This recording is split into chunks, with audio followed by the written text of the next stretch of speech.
Hello, it's Lee. Well, I'm just on a nice little bike path over by a place not far from my house. And I decided to make part two, so here I am out on my walk. As I was showing at the very beginning with the two different trees, in comparison, it can seem like this perhaps. And this can be one of the strong Druidic teachings. If you compare the two trees that I showed, one loses its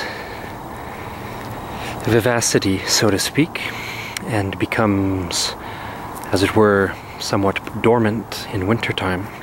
Right? As you guys well know, leaves fall and then the tree seems to sort of sleep when winter sets in. It dies to be reborn. And then in the example of the evergreen, even in winter, it stays green, stays strong, and doesn't seem to sleep at all, to put it this way. Well then, when we look at the various phases that a soul goes through, all the very many lifetimes that we go through, our soul's journey, our spiritual evolution, as it were, we go through many changes and phases because it's a necessity. To think there is only one life and that's it, or you stop existing, is complete rubbish and hogwash. And that opinion or perspective is the matter itself trying to justify its own existence. But it is not that which even perceives itself. So it is a self-defeating and self-contradicting idea. Nonetheless, it is what it is, and in our modern times, even to go to that extreme was perhaps necessary. For all the extremes make the bigger package on the balance. Well, as far as going through changes, as long as we are growing each time and learning our lessons, traversing from one body to the next, country to country, sometimes staying in an area for a while, and other times making big leaps and bounds to somewhere else, such as it is. I'm not sure why they cleared those. Cut them down. Well, with the evergreen tree example, we see that there is still the life itself that is lasting. And whether or not things are seen in the physical world or not, the example is that the change takes place, but there was no disappearance at all. In times of tough change, and let's face it, the earth has seen very many things indeed, the course of history, from beginning times up until now. Well, there's been many periods in human history all over the world that have been violent and full of strife and confusion and the changing of epochs and whatnot. And in other cases, what seems to be more of a smooth ride, but I suppose nothing really was. In our times here, the earth is tangibly, if you have 2 ounces of mind and heart whatsoever, you can sense as well that there are some things coming that are palpable. There is a changing going on, even as we have been here and going through our soul process. Well, the earth is reflecting as a mirror. Evidently, the things we do get shown up on the outside manifested world. And so, when the times of change come, the teachings of the Druids would go like this: that someone can resist change and and not that there's not times to resist and sometimes defend things, but talking about changes that are going to happen and that are necessary anyway, then we can either try to die to ourselves and be reborn, and in some cases, like the evergreen tree, stay steadfast and be unchanging in that moment. So if the world is building up to a sort of climactic moment in history, which is our very near future indeed, then it can be said there are those who are ready and somewhat prepared, and those who are living as if almost blindly, although I would think by this point no one can really say that there's nothing going on, because there certainly and surely is.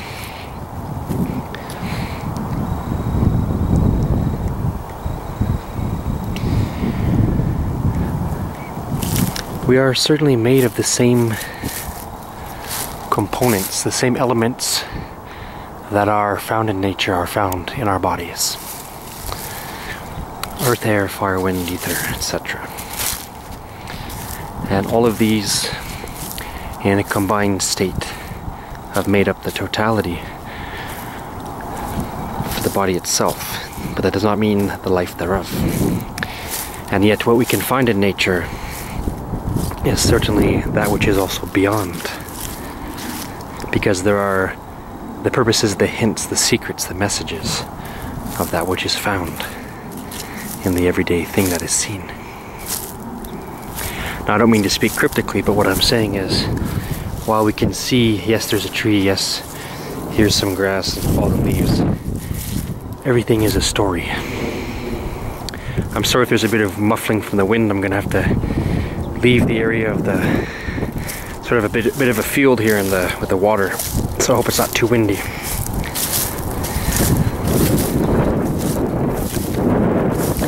Even so, let the wind talk itself then. That could also be part of the video. I don't have to use vain human words to try and say anything. Maybe next time I'll just do a silent video in and of itself. Cyclists on the path, following a path chosen for them, and nonetheless enjoying the smooth ride. Let's look at that example and see. Is it not indeed that we often ride the coattails of others sometimes? And maybe we take for granted some things, you know.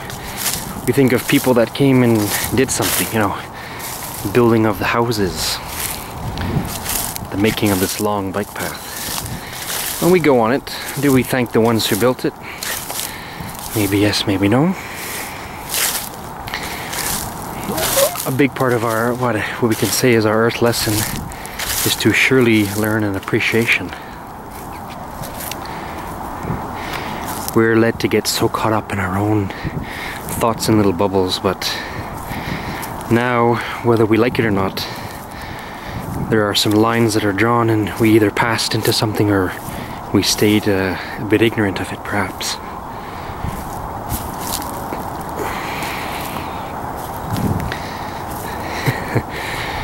There was a sentence written to me by somebody recently, and he said, "The perfect imperfection." I liked that very much, for surely our growth and our being here and our activities do seem like that. And why it is a perfect imperfection is because it is leaning to something. And while things can seem messy, when we do have the right perspective, we do say, it is perfect as that. It can only be that way because I have to take into account everybody involved, all factors involved, and not just my own preferences. You see, for somebody like me, and perhaps yourself as well, you may say, well, I'm done all this harshness here. I don't feel the need to be angry or sad and full of fear. It's leaving me, but others are still there. Well, that's just it. It's just because that is where they are at. So we have to understand, as our minds do grow, that such things must be. Whether it was the conclusion of east, west, north, or south, but all the great seers and thinkers of all places came with the same conclusion. And things are the way they must be. Our own human development is truly found within nature. The rising and the falling of things, the growth and the regrowth and the death and the rebirth of things, all are valid and all are necessary. Nature is an extremely fantastic teacher. We can call it Mother Earth, Father Earth, doesn't really matter, it's just names. But the fact is, the home that we're on here, that which houses our physical condition, is a great, great teacher. And yes, we could even say in parts and places, a true parent, most certainly. And here are some little gopher holes, or groundhogs rather.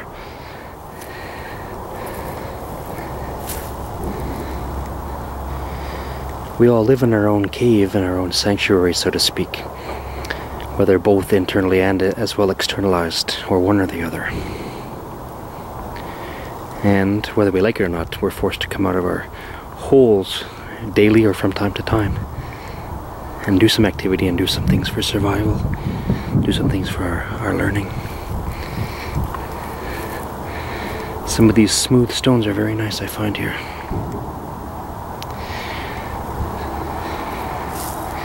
Even as there are different physical densities that compose us, there are spiritual densities that are first and foremost there. And when mirroring it thusly, in that manner, then we can come to see what is refined and what is heavier. People talk about the third dimension and fourth dimension and fifth dimension, different densities of reality and being. Astral and causal forms. Well, these are true and these are real because they can be experienced. When someone says, I am my body and when I die that's it, well, people that have left their body and people that have gone beyond can say, well, that's funny because my reality easily contradicts your thought because I have seen it for a fact that it is not so. And once we do have those experiences, and experience is certainly king and queen, then we can have for a final validity what is the case or not. Because as I said in another video, and as others have said and said very well, that in many cases what people think of science as a truth is just a belief, it's just a theory, it's just a belief, not proven whatsoever, not even an iota. So that's something we can take to the bank within our heart. That things people say when they devalue and take away the sacred and they put negative connotations and trying to derail the sacred, these are all negative vibes and they are not truth. They are untruth, darkened, and of the ignorance that we all possess. But who is willing to make a valid effort to erase their own ignorance?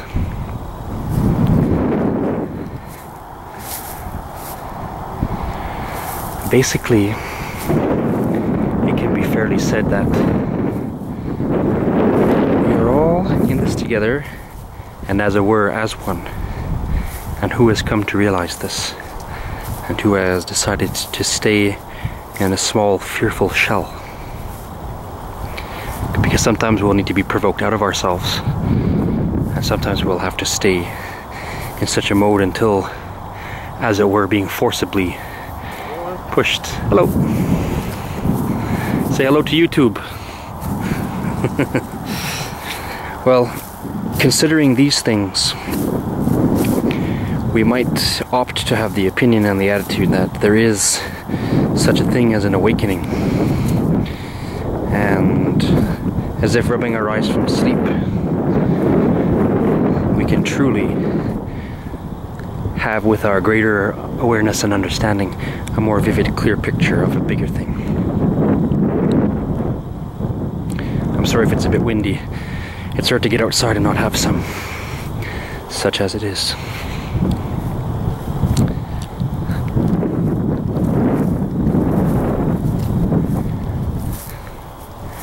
Similar to other nations and people, the Druids excelled, as we keep repeating, with the understanding of nature and things taking a natural course.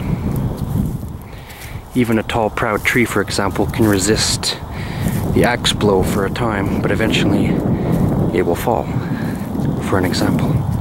This can show us the resistances and then such things that are inevitable anyway.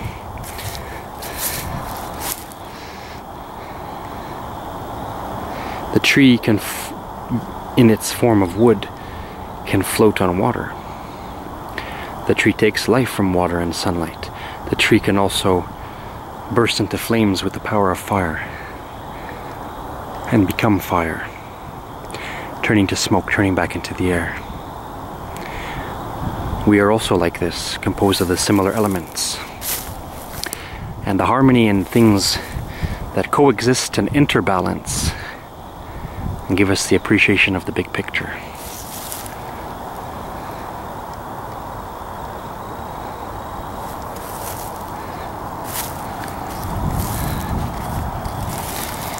We hear that old saying, what was it? John F. Kennedy. Ask not what my country can do for me, but what I can do for my country. Well, not even country, but planet, galaxy, cosmos. Each person is able easily, by natural default. We have to understand that the teaching of the Druids had to do with nature. By a natural default, we all get to become something far greater than we ever imagined. We can resist, we can embrace. Sometimes if we get overzealous and embrace too much, we'll trip up on ourselves and fall down, but we get back up. Sometimes if we resist too much, something happens, and we are mortal anyway while we're in the body. And sometimes a situation occurs that ruffles and shakes us out of our paradigm, our modality of life, as it were. But even that is necessary, bringing agents of change. Cause and effect are there. The earth seems like it's on a sunset right now almost, and some darkness has come in certain ways, but it was always like this. There were always cycles within the big cycle, within a bigger cycle. There was always the micro and the macrocosm.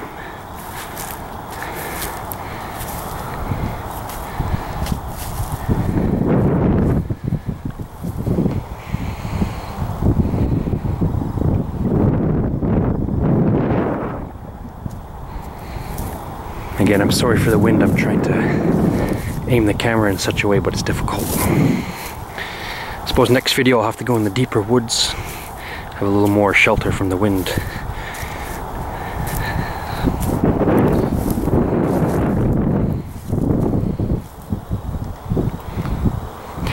One of the biggest crimes that we can do to ourselves, whether we consider ourselves of the more new age sort, trying to be enlightened or whatever word we want to use, or of a scientific background or this and that, it doesn't matter. Whoever you are, and even everybody, one of our biggest mistakes or self-defeating things we can do, attitudes, is to think that we're alone as we are. No matter who you are, there are very many people just like you. You might consider yourself to be a rare shrub or a rare flower in the wilderness, but still you are not alone. And there are always others that are like us.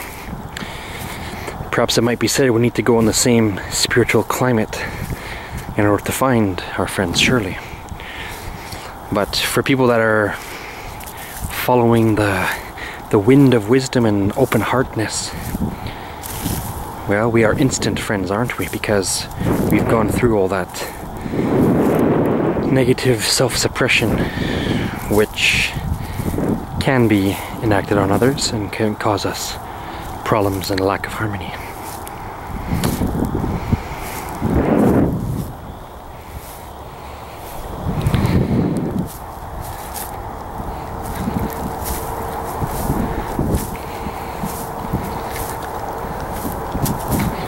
Interrelatedness, interconnection is all perfectly, excellently balanced, even within the imperfection. There is great chaos, but there is absolutely order in this chaos.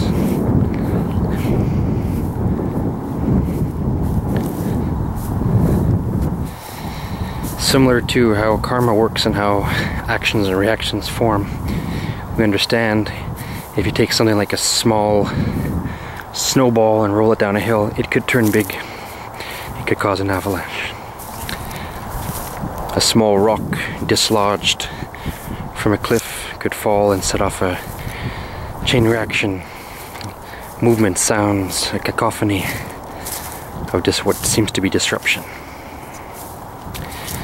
The earth changes and vibrates in subtle ways and in very big obvious ways, even as each of us within ourselves does that exact same thing. It is when we are perhaps aware of the subtleties of change that we truly appreciate and then come to appreciate just what change is and the growth process as such and as it is on this planet going through different lessons and anywhere we can think of, that it is meant to be, and it is so.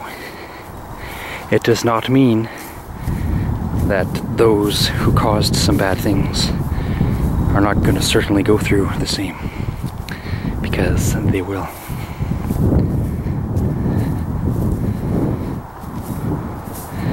We hear of the wheel of life, the medicine wheel, the Dharma chakra, all these sorts of things. Well, it's all valid, and things do come full circle.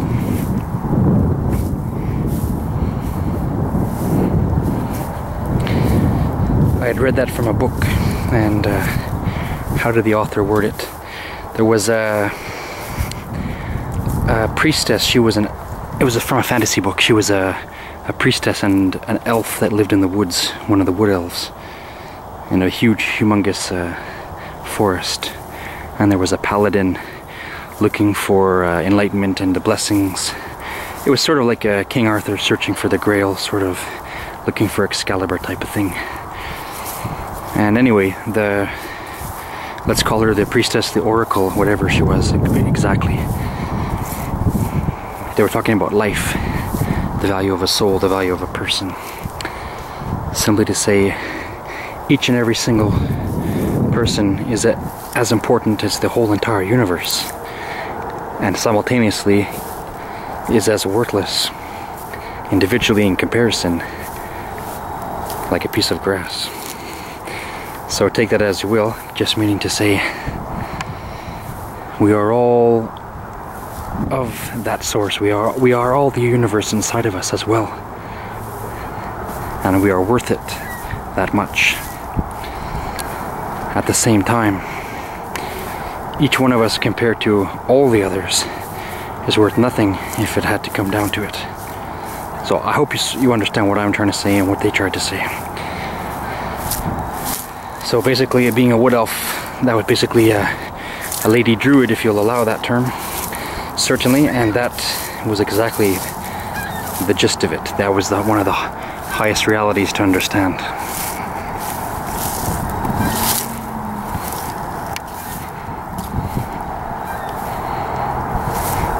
With our experience on the earth and in the natural setting, we come to understand that such and such a thing does such and such a thing. This brings that outcome.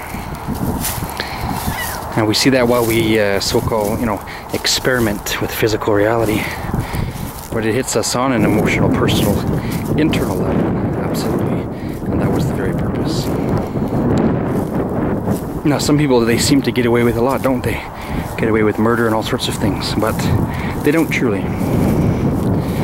Everything is full circle, everything is within the macrocosm of it all. No one is going to get away with such things. Even if someone did something for somebody else's karma, once an evil was received, then a debt was forgiven. And sometimes we don't get half of what we deserve, perhaps. Nonetheless, whoever did something bad and took pleasure in it is no doubt going to receive a full measure. And then it'll hit them in the next life, and then they'll say, why did a bad thing happen to a good person? Well, who is good? Nobody's perfect. When we feel that we are clean enough and a few bad things happen, then we can say, good. Because if these bad things are happening to me while I consider myself a good person, that means all my karma is almost all paid up. And that's a truth. And in these moments, we can be very happy.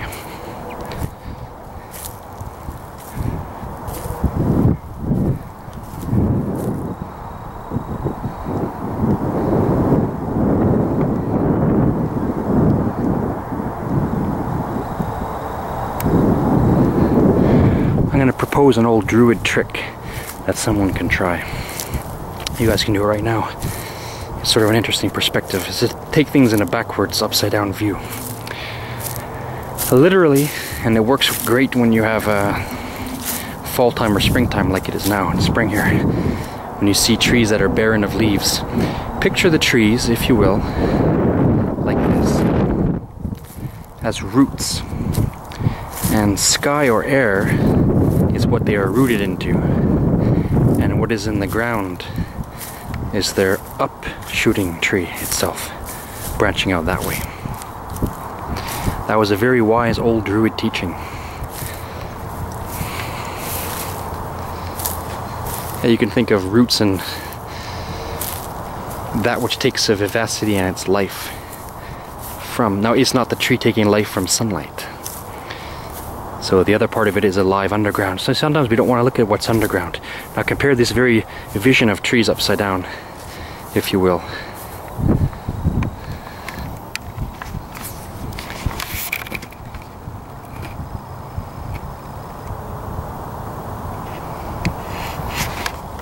And then compare it to yourself. And say, how am I like that? How familiar am I with my own roots? Are my roots, as it were, and I don't mean physical roots of ancestry and blah blah blah, just soul roots, all the places you've been and feel inside, and affinities within thereof inside. Are you familiar with your sky roots? And are you familiar with your earth roots? Are there parts of yourself hiding that you have not yet seen? Or rather, not brought to your conscious, frontal, focused mind for examination? Oh, we are all a lot deeper than we think. And our history goes further back than we might dare think. But it is still felt. And as we get exposed to, let's say, weather, sun, wind, rain, etc., these things cause us pleasure, sometimes unpleasant things. And yet still, will they make us stronger, or will we be pushovers and fall down? Collapse.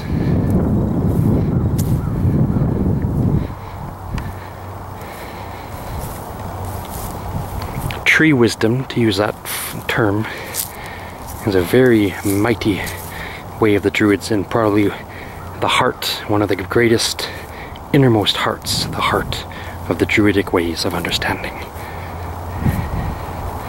Try that for an experiment if you did it right now, or if you want to do it later on sometime, or whenever you view trees hereafter after you've heard my words. Maybe you'd like to try that experiment and see the upside down roots, and then compare it to yourself. And how are you like the evergreen trees, and how are you like those that undergo the changes?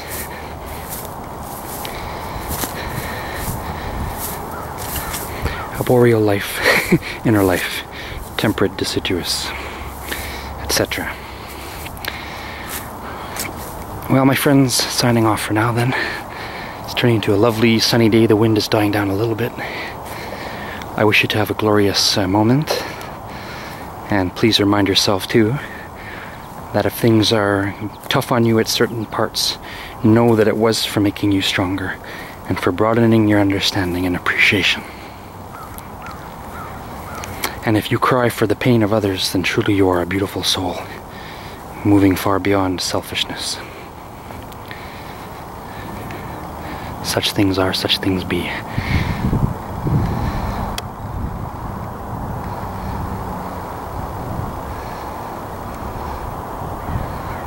Blessed be. Catch you soon.